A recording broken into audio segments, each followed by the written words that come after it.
Tá? Então, o que vai diferenciar para a gente, né, no caso do espaço métrico, de conjuntos compactos, para o que a gente já conhece da reta, né? Na reta a gente sabe, o conjunto é compacto, se somente ser limitado e fechado, ou, como a gente caracterizou aqui, né, sequencialmente compacto, quando é caracterizado por sequências. Aqui a gente difere um pouquinho, tá? Por que que faz sentido essa definição de totalmente limitado? Tá? Bom, a gente vai mostrar, na verdade, que todo conjunto compacto ele é totalmente limitado. Mas tem uma questão, tá? Por que que a gente precisa desse conceito totalmente limitado? Tá? Porque se eu tiver, vamos pensar aqui, ó, conjunto nem todo conjunto limitado e fechado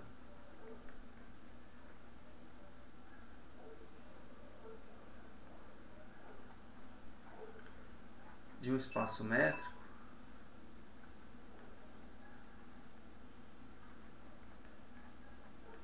é compacto. Esse é o problema. A gente vai ver um exemplo disso.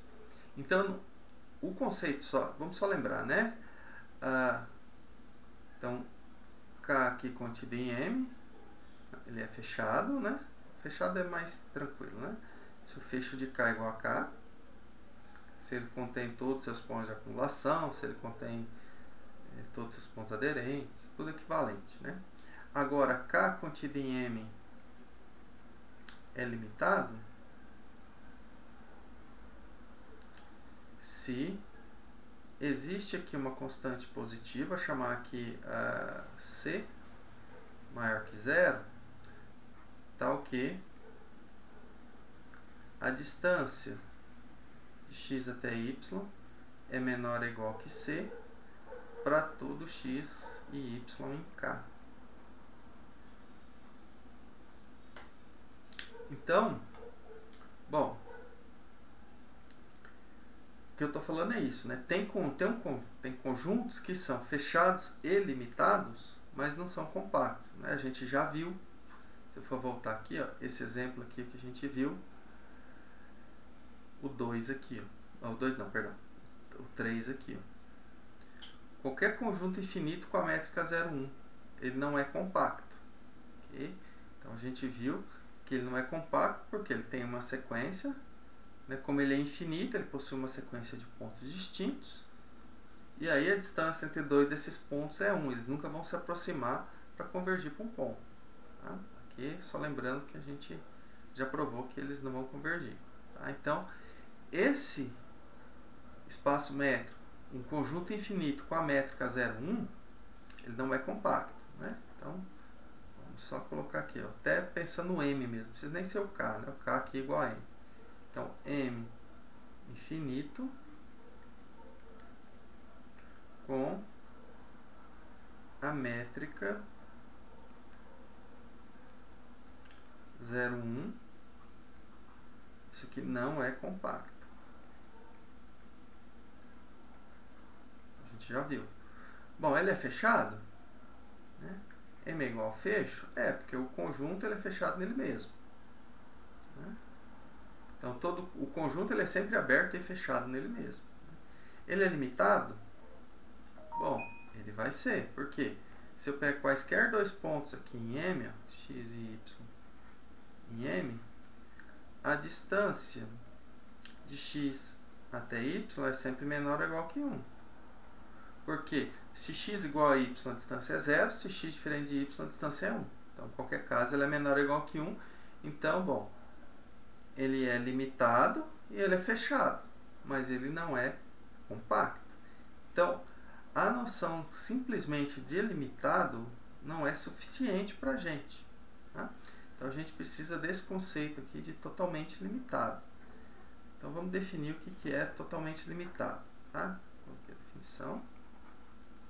Vou escrever mesmo.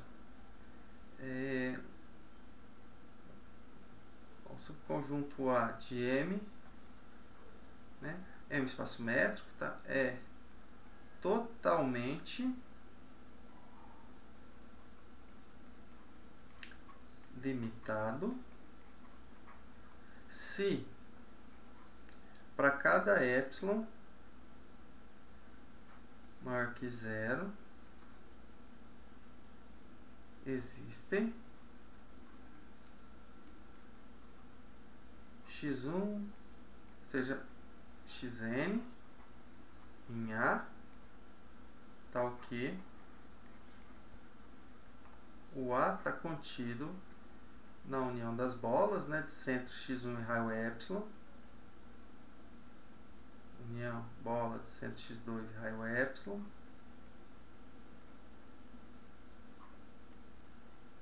bola de centro xn e raio epsilon.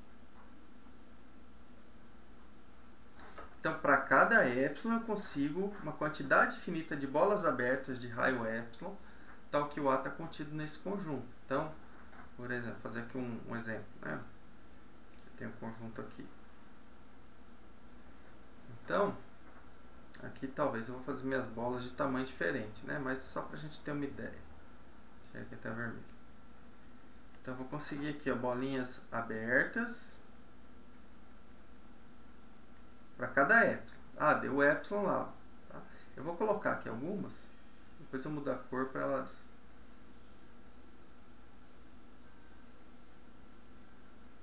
Uma quantidade finita sempre. Ó.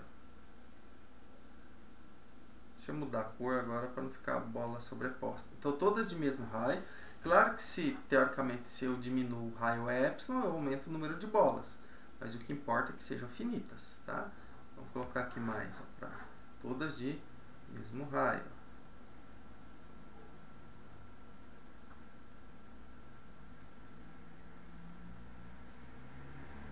Todas aqui tem mesmo raio epsilon, tá? Só estou fazendo de cor diferente, porque senão depois não dá para saber que bola é o que, né? Todas elas de mesmo raio epsilon. Vamos colocar aqui que faltou meio, né? Vou aqui para não confundir com esse marrom aqui. Ó.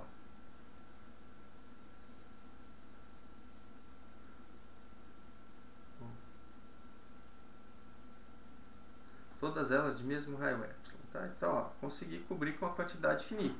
Claro que se eu diminuir o raio, o epsilon, a tendência é que eu aumente o número de bolas, mas ainda tem que ser finita. Então, para cada epsilon, eu vou conseguir, a gente fala aqui, cobrir, né, o conjunto A com uma quantidade finita de bolas abertas de raio epsilon. Tá? Aí, claro, vai existir os centros aqui, né, e o raio epsilon, e essas bolas, essa quantidade finita vai cobrir. É isso que é totalmente limitado. Agora, observa aqui, no caso lá vamos pensar, né, no espaço métrico discreto, né, que é o M infinito com a métrica 0, 1. Então, eu vou tendo assim, digamos, eu estou até colocando aqui os pontos, eu tenho infinitos pontos, e aí, por exemplo, se eu pego, colocando os pontos aqui, tá? Então, se eu pego a bola, pego epsilon igual a meio. Então, a bola de centro nesse ponto e raio meio está aqui, ó. A outra está aqui, ó, todas disjuntas, né? Ó.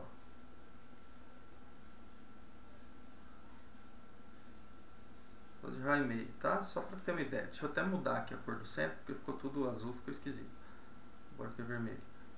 Então, ó, se eu tiver aqui, ó, tem um conjunto de pontos aqui no discreto infinito, né? Aí, essas bolas vão ser todas disjuntas, né? Então, se eu tiver aqui, ó, M infinito,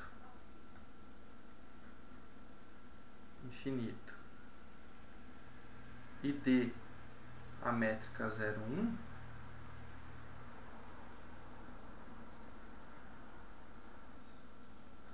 a bola aberta de centro X e raio meio, isso aqui vai dar sempre só o ponto X. Tá? Isso aqui vale para todo X em M.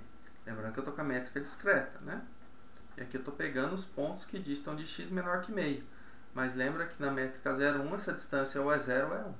Nunca é meio. Então você vai ter um ponto só, não tem como uma quantidade finita dessas bolas cobrir todo o conjunto, porque o conjunto é finito. cada bola vai conter só um ponto. Né? E então totalmente limitado é esse. Então o espaço infinito, o conjunto infinito com a métrica 0,1, ele não é totalmente limitado. Tá vendo que eles essa questão está muito amarrada, né? Então a limitação não vai ser suficiente, né? Ou não é suficiente para garantir compacidade, tá? A gente vai ver que totalmente limitado e fechado, sim. Isso é equivalente a ser compacto no espaço métrico, tá? Então esse é o próximo objetivo nosso, tá? Então a primeira coisa, né? Vou provar aqui, ó. Então, se K é compacto,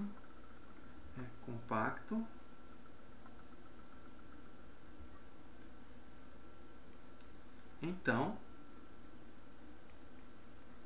K é limitado.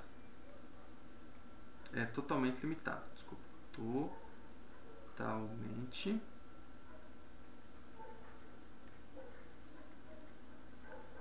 limitado. Tá? Então aqui já diferencia um pouquinho, tá? Ah, e totalmente limitado implica ilimitado, tá? Porque se você coloca ele dentro dessas bolinhas aqui, então você tem a distância entre dois pontos aqui quaisquer, a gente consegue estimar pela distância entre os pontos dos centros dessas bolas, tá? Então isso aqui a gente consegue mostrar também. Bom, se K é compacto, então K é totalmente limitado, né? É isso que a gente quer mostrar. De novo, o que significa ele ser totalmente limitado? A gente acabou de definir aqui. Ele é totalmente limitado se... Opa, onde que eu defino aqui? Para cada epsilon, o A é coberto por uma quantidade finita de bolas abertas de centro de raio epsilon. Né? E o centro vai depender do ponto. Tá? Então, ele é coberto porque ele está contido na união dessas bolas abertas aqui. Tá? Bom, observe que é difícil, né? A gente não tem a caracterização de K. Né? Aqueles tipos de teoremas que...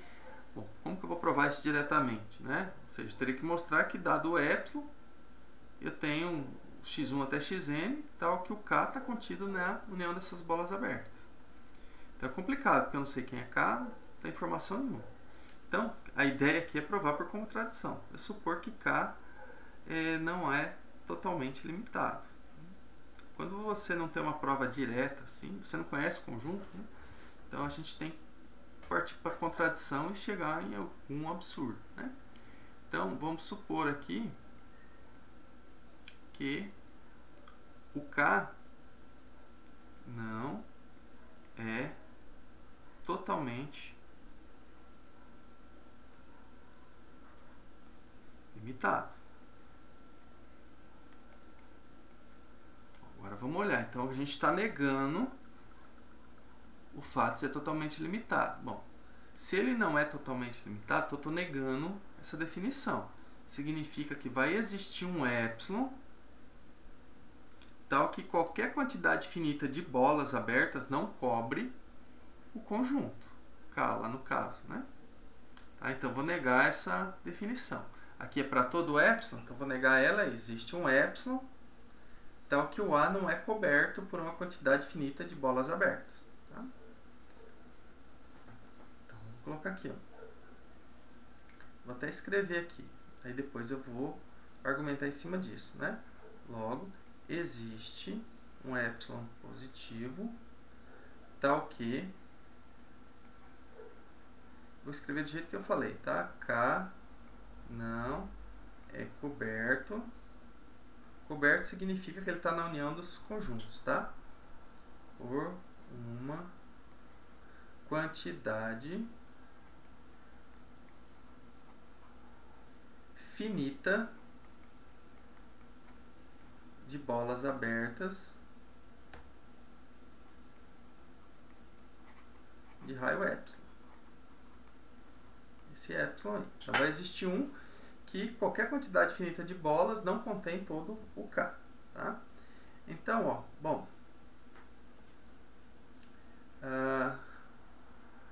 vamos pegar aqui um x1 qualquer aqui. Ó. Deixa eu pegar aqui. Seja x1 pertencente a K. Tá? Então, observa que o K não está contido na bola aberta de centro x1 e raio epsilon. Por quê? Porque senão K estaria coberto por essa bola. Aí eu vou pegar o que? Um x2 pertencente a K, fora dessa bola, né? Menos essa bola aí. Vou chamar ela de B1, tá? Para escrever menos.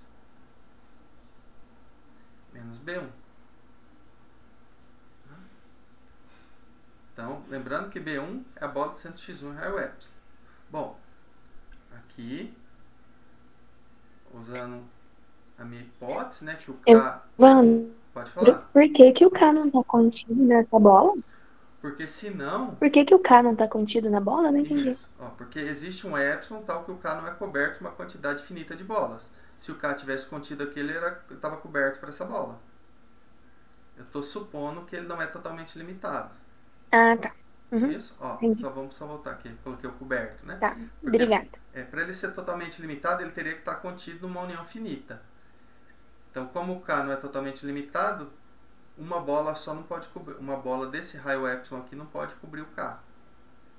Se quiser eu até tiro, vou chamar um epsilon barra aqui para não confundir com o epsilon de definição, né? Ó, epsilon barra. Então ele não está nessa bola, porque se ele tivesse nessa bola, estaria contradizendo aqui, né? Ó. Então vai existir um epsilon barra, tal que o K não é coberto por uma quantidade finita. Então, em particular, não pode ser coberto por uma bola só. Certo? Então, eu vou tomar um x2. Então, esse conjunto aqui, K menos essa bola aqui, ele é não vazio. Então, vou pegar um x2 ali. Mesma coisa. O K, ele não vai estar contido em essa B1 aí, a bola de centro x1 e raio epsilon barra. Vou até colocar, acho que é melhor. x1 e raio epsilon barra, união a bola de centro em x2 e raio epsilon barra. É o mesmo argumento. Por quê? Bom, o K não está coberto por uma quantidade finita de bolas de raio epsilon barra. Tá? Isso que a gente está supondo para chegar na contradição, né? Então, eu estou negando a minha tese. Então, o K não pode estar aqui. Se ele não está aqui, vai ter um outro elemento. Eu vou pegar o x3 pertencente a K menos essas duas bolas aí. Ó. Bola centro x1 raio epsilon barra, união a bola centro x2 raio epsilon barra. Então, vou aplicando isso aqui. Ó. Então, vou construindo ó, x1, x3, x2, x3, x4. Por quê? Porque sempre o que me sobra aqui é uma quantidade finita de bolas. Essa quantidade finita não pode cobrir K, então eu consigo mais um elemento. Ok? Então, o x2 está nessa aqui, porque essa bola não cobre K. O x3, eu escolho aqui, a união dessas duas bolas não pode cobrir K. O x4, eu vou ter 3 bolas aqui, não pode cobrir K. E assim, sucessivamente, a gente constrói aqui ó, xn pertencente a K menos bola de centro x1 raio epsilon barra, união,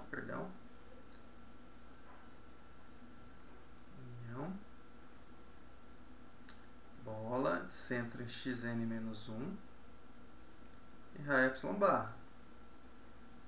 Então, a gente constrói por quê? Porque uma quantidade finita de bolas de raio epsilon barra não pode cobrir K. Então, sempre tem alguém que fica fora dessa união.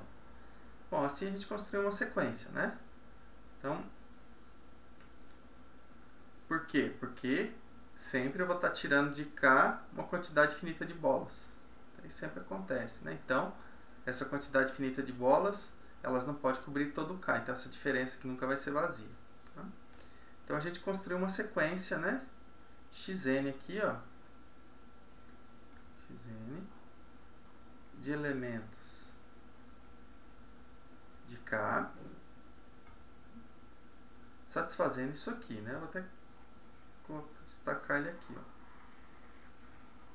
Satisfazendo isso. Bom, vamos usar a hipótese, que é a hipótese que a gente tem sobre K, né?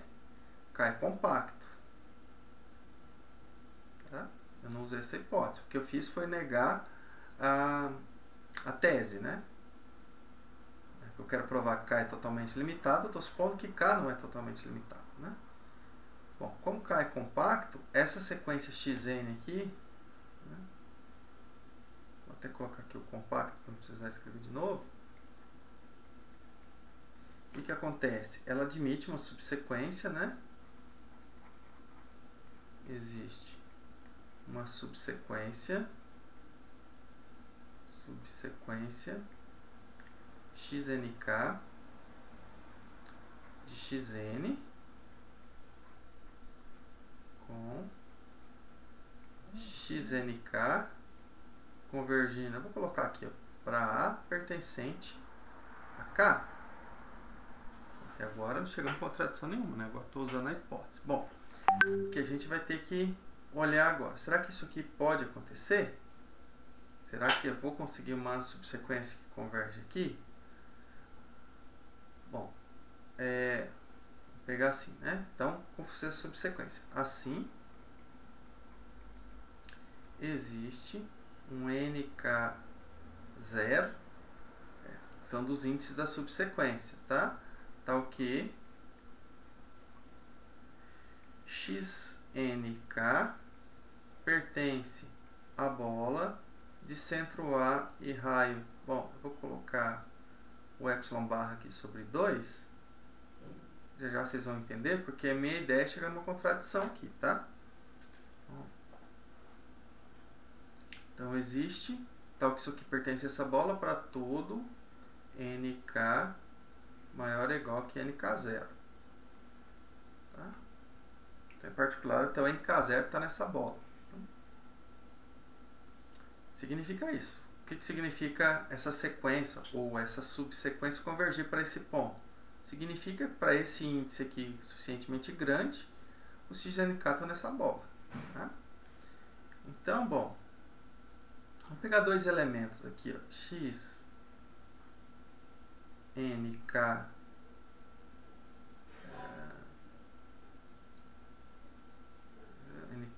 nk1, vamos pegar, perdão, deixa eu só pegar, para não ficar complicado aqui, vamos pegar um elemento, né? nk1 maior que nk0, tá? Seja nk1 maior que o nk0. Observa que os dois estão nessa bola. Perdão, isso implica, né? Não é os dois, não. xnk1 e xnk0 pertencem a essa bola. Bola de centro P e raio epsilon barra sobre 2. Ok? Porque para todo nk maior que nk0, os elementos dessa subsequência estão ali. Tá? Então, a distância de xnk1 até xnk0, bom, eu não sei o que dá, mas ela é estimada usando a desigualdade triangular de métrica, né? xnk1 até o A mais a distância xnk0, xnk0 é ruim, né? Porque tem que ficar escrevendo o subíndice aqui, até A. É só invertir aqui, tá? Usar simetria. Bom, então isso aqui é menor que epsilon barra sobre 2, mais epsilon barra sobre 2, que é epsilon barra. É por isso que é o epsilon barra. Eu pego sobre 2, né? Mas se quiser pode pegar menor, não tem problema. Bom, então a gente conclui o quê? Que a distância de xnk1 até xnk0 é menor do que epsilon barra. Bom, vamos voltar aqui um pouquinho. Vou voltar aqui, ó. O que acontece, né? Ó, o nk1 ele não vai estar em K menos todas essas bolas aqui. Tá? Então, ó, o XNK1 pertence a K menos a união, vamos colocar assim, a união das bolas de centro XI, vou colocar assim, raio epsilon barra e menor estrito que N K1. Então, eu vou tirar todas as bolas até o NK1. Aqui, só voltar aqui. Então, o NK eu estou tirando até o N, né? Xn estou tirando até o Xn-1. Aqui, eu não vou tirar só os da subsequência, não. Vou tirar todos. Vou tirar todos os N, por isso que eu coloquei, né? Todos os Is naturais menores que NK1. Por quê? Porque se a gente for olhar a bola de centro em X, NK0 e raio epsilon barra, ela é uma dessas aqui. Porque o NK0 ele é menor que o NK1. Ó, NK1 maior que NK0. Tá? Então, eu estou tirando todas essas bolas. Significa o quê? Significa que, então, se o XNK1 está em K e não está nessa bola, significa que o XNK1 não pertence à bola de centro em XNK0 e raio epsilon barra. Isso implica que a distância de XNK1 até XNK0 é maior ou igual que epsilon barra, né? Bom, aí a gente tem uma contradição, porque por um lado você está concluindo que essa distância é menor que epsilon barra, por outro lado você está concluindo que é maior ou igual. Tá? Então, você obtém, vamos colocar aqui, né, o asterisco, o que contradiz esse asterisco. Tá? Eu poderia contradizer também o fato de ser compacto, né? De chegar nisso aqui e aí contradizer o fato dessa subsequência convergir para o ponto P. Tá? Ponto P, eu coloquei P, eu coloquei A, agora aqui eu coloquei P. Deixa eu só arrumar esse P aqui, isso aqui é A, né? Não sei porque eu enfiei P aqui.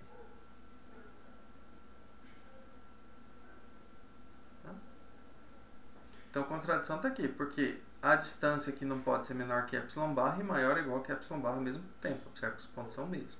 Tá? Então, a contradição está onde? Está em supor aqui, ó, que existe um epsilon barra tal que K não é coberto de uma quantidade finita. Tá? Então, isso aqui é falso. Se isso é falso, é porque a negação dele é verdadeira. Né? Então, para todo epsilon barra, existe uma quantidade finita de bolas abertas de raio epsilon barra que cobrem K. Tá? Então, portanto, K é totalmente limitado. Né?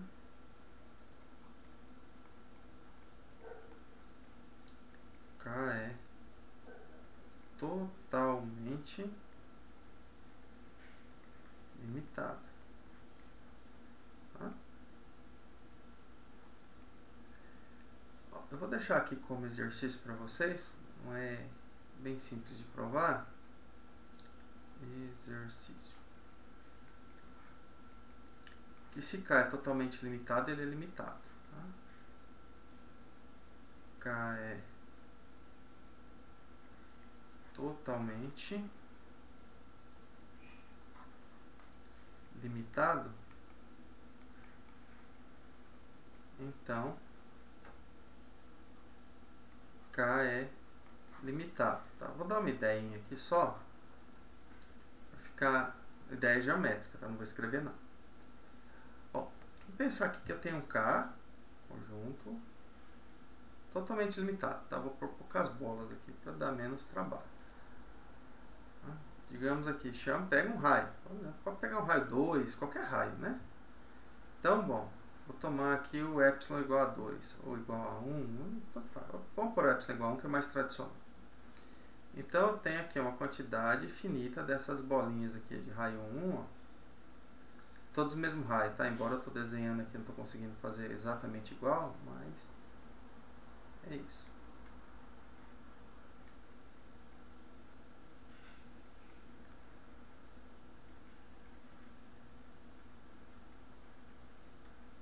Peguei, beleza. Todas essas bolas cobrem. Bom, porque eu quero mostrar que isso aqui é limitado. Então, bom, se eu pegar dois pontos quaisquer aqui, ó, um ponto X aqui, um ponto Y aqui. Bom, eu tenho que estimar a distância de X até Y. Isso aqui, eu tenho que mostrar igual que uma constante C, né? Então, essa constante C que eu preciso determinar. Mas observa que essa X aqui, digamos, ele está numa bola, digamos aqui, de centro, vou chamar de A, tá? Centro A1 e raio 1, né? Com epsilon igual a 1. E o Y, ele pertence a uma bola de centro B e raio 1. Todas essas bolas vão ter o mesmo raio. Só vão estar centradas em pontos diferentes. Então, bom, eu posso comparar a distância de X até Y. Isso aqui é menor ou igual que a distância de X até A. Eu vou aplicar duas vezes desigualdade triangular, tá? A distância de A até B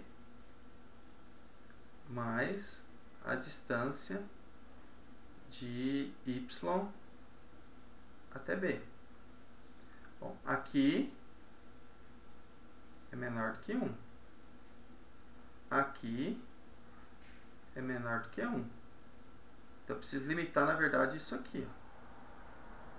Então, bom, eu vou pegar todas as bolas. Então, se eu tiver lá, digamos, K contido, aí eu coloquei A e B, né? Vou mudar aqui outra coisa. Vou colocar A e B, senão vai ficar ruim para escrever ali, tá? Vou colocar com um índice embaixo. A1, aqui vou colocar AK, por exemplo. Tá? AK, A1, até o AK. Só para ficar mais fácil aqui de escrever. Então, K está contido o quê? Na união de todas as bolas, digamos, B1, A1, 1, união. Vou falar que é na primeira e na última, só para não ter problema.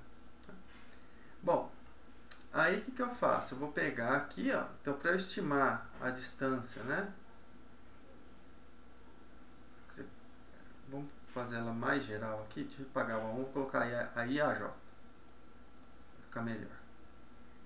Tá? Vou colocar aqui a IAJ. Ali eu arrumo. Vamos arrumar aqui, vai ficar melhor. Porque aí faz ele bem geral, né? O certo é fazer ele bem geral. Ó, aí aqui o J, aqui o I, aqui o I, aqui o J, a J, né? Então, o que eu preciso estimar é a distância de AI a J. Tá? Bom, mas a distância de AI e a J, ela vai ser menor ou igual que a maior de todas essas distâncias aí, o máximo de todas as distâncias. Vamos colocar aqui distância de AL até AM, né? O L e o M variando de 1 até K, que é um número, né? Porque isso aqui é finito, então quantos números eu vou calcular aqui? Bom, vou comparar, né? Para cada L variando de 1 até K, vou variar o M também de 1 até K. Então, eu vou ter K ao quadrado números aqui. Então, eu vou ter um máximo. Então, observa que eu vou conseguir estimar esse valor aqui. Esse máximo aqui vai ser minha constante. E aí, a constante C aqui vai ser somada a 1 com esse máximo. Aí, acabou. Aí, ele é limitado. Tá? Então, a ideia é essa aqui. Agora, vocês escrevam. Tá? Vou deixar de exercício para vocês, tá? Então, bom, esse resultado sairia como corolário, né? E aí o que a gente acabou de ver aqui no começo, nessa motivação, que nem todo conjunto limitado, né? Desse aqui é compacto. Compacto, é totalmente limitado, né? Então aqui qualquer conjunto infinito com a métrica 0, 1, ele vai ser limitado, mas ele não é totalmente limitado, tá? Então a métrica 0, 1 ela é bem interessante para a gente ver vários exemplos aí que a gente trabalha, né? Então a métrica 0, 1, por quê? Porque ele não é o tradicional que a gente está acostumado. Nos espaços que a gente está acostumado, Rn, ele vai ser compacto se e somente C for limitado e fechado, né? Até vamos colocar aqui antes de fechar essa parte aqui, né? Então, ó, por exemplo aqui, né? Vou colocar aqui proposição.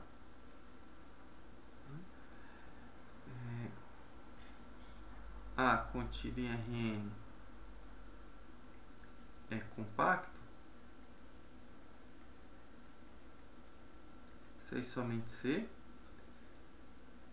é fechado e limitado. Então, bom, a questão da limitação, né, sai direto. Por quê? Bom, o que a gente acabou de provar aqui, né, nesse resultado anterior? Só voltar aqui. Ó, se K é compacto, então ele é totalmente limitado. Ok, a gente provou. A gente provou anteriormente também, vamos só voltar aqui, ó, que todo compacto é fechado, né? Acho que aqui, ó. Se K contido em M é compacto, não, é o outro, né? Deixa eu ver se é contínua. Ah, eu não provei, será que eu esqueci? Ah, eu esqueci. Que se ele é compacto, ele é fechado. Acabou que aqui eu acabei argumentando, né? Eu não provei esse, né? Eu fui para esse aqui direto. Okay. Então eu não provei esse. Mas, bom, vamos voltar aqui. Vou pôr de exercício para vocês aqui também depois, tá? Então, ó, se A contido em Rn é compacto, isso implica que A é totalmente limitado, porque a gente acabou de provar, né? Vou colocar aqui, A contido em Rn compacto. Então a gente provou, se é compacto ele é totalmente limitado, e isso implica que A é limitado.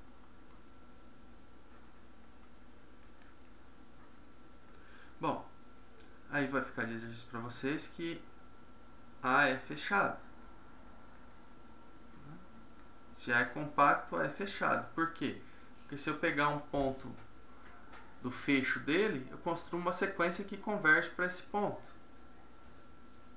Aí ele vai ter uma subsequência que converge usando o fato de A ser compacto, né?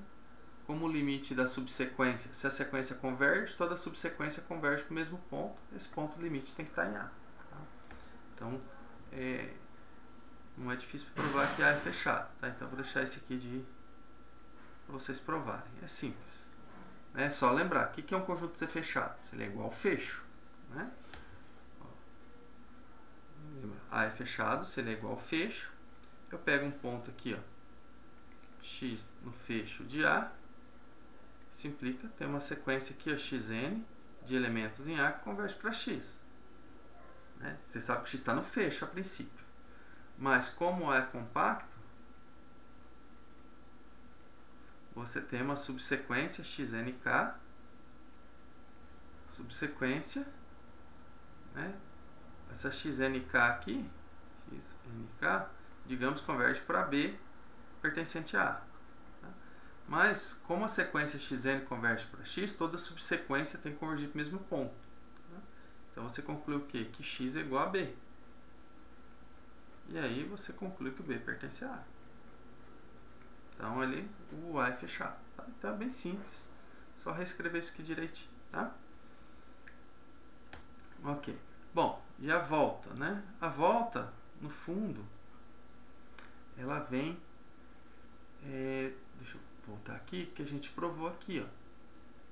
Deixa eu só voltar aqui do exemplo que a gente fez aqui logo no começo da aula no outro vídeo, tá? Aqui, ó. Todo intervalo aberto, AB é compacto. A gente provou isso, né? A gente só vai generalizar para Rn. Tá? Então, como que a gente faz isso, né? Que é a volta. Então, a hipótese que a gente tem é limitado e fechado. Se A é limitado, o que acontece? O A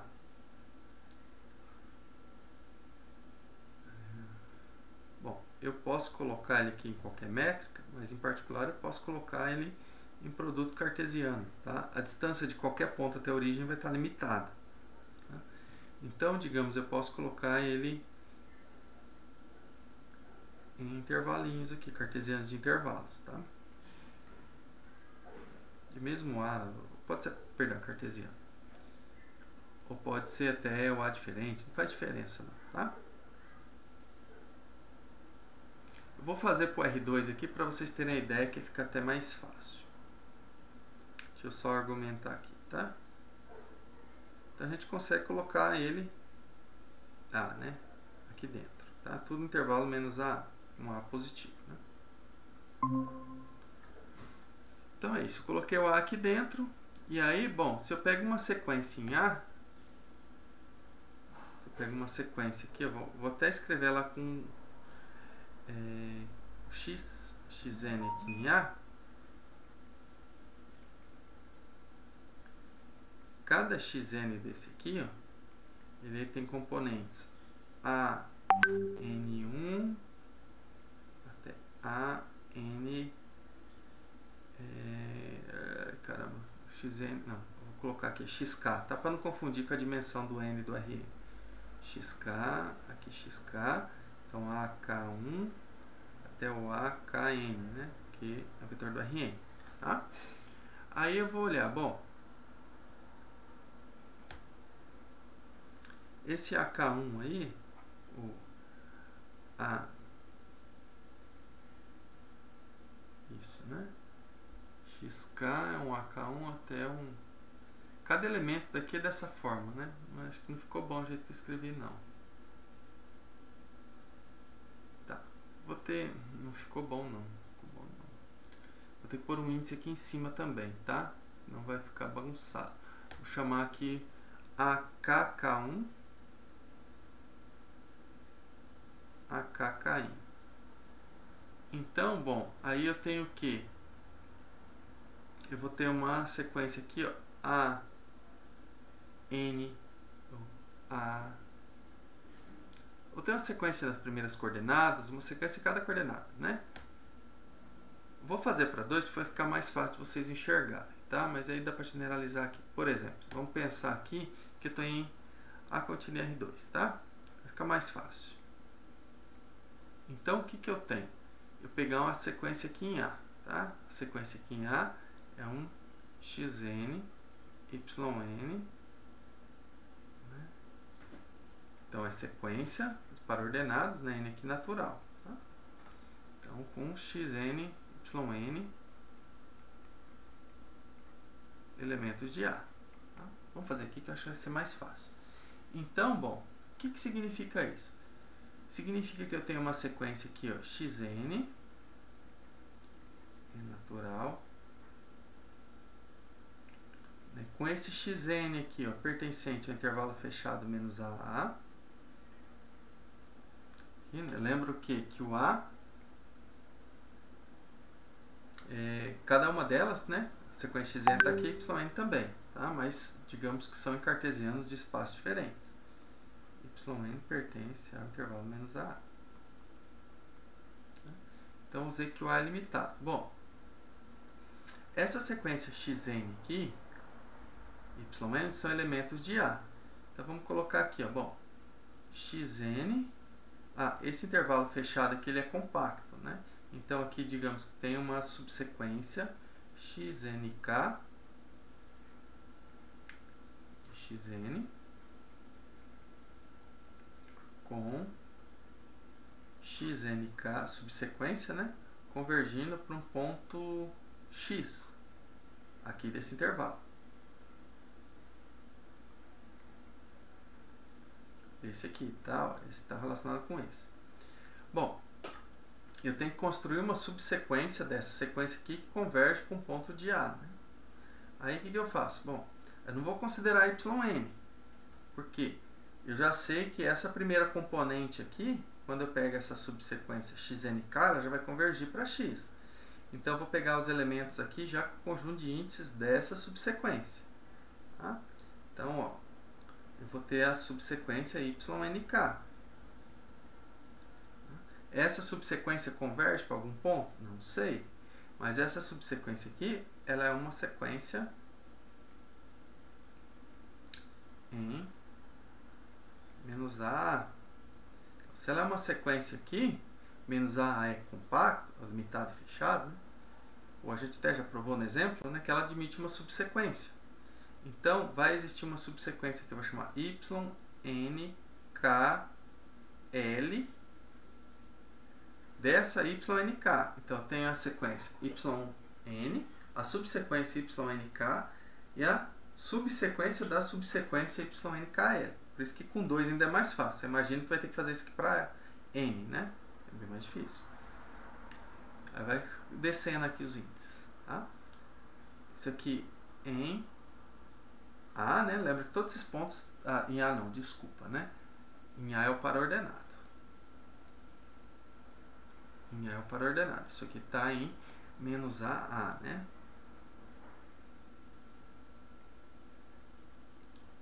Com YNKL convergindo a um ponto Y aqui do intervalo, né?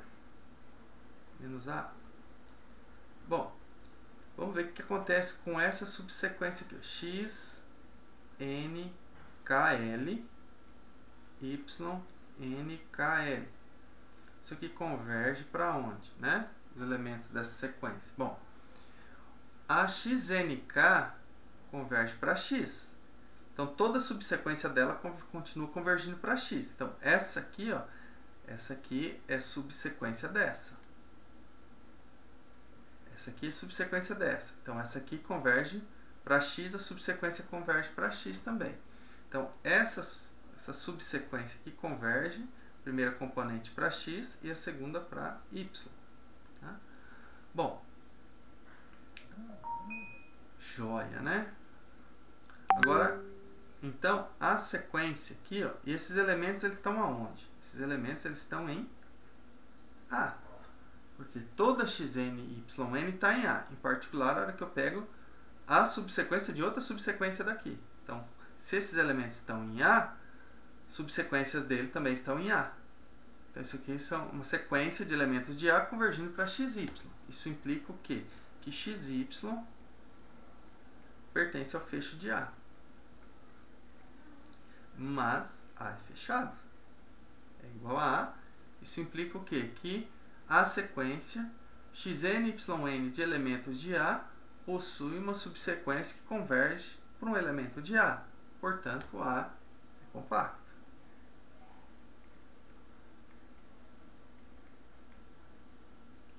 A é compacto. Então, o que eu fiz aqui foi para R2, né? Mas aqui generaliza para Rn. O problema é o quê? Então, ó, aqui se eu fosse trabalhar com N componentes, o que ia acontecer? Eu ia ter que pegar a primeira subsequência que converge, pega o conjunto de índices. Aí eu considero a subsequência aqui do segundo com o mesmo conjunto de índices da primeira. Possui uma subsequência que converge. Eu vou pegar restringir ao conjunto de índices da segunda. Então aqui ia fazer uma escadinha de conjunto de índices aqui, né? Então, mas aí você pega, então a primeira componente, eu faço ela convergir para um ponto, vou pegar uma subsequência que converge.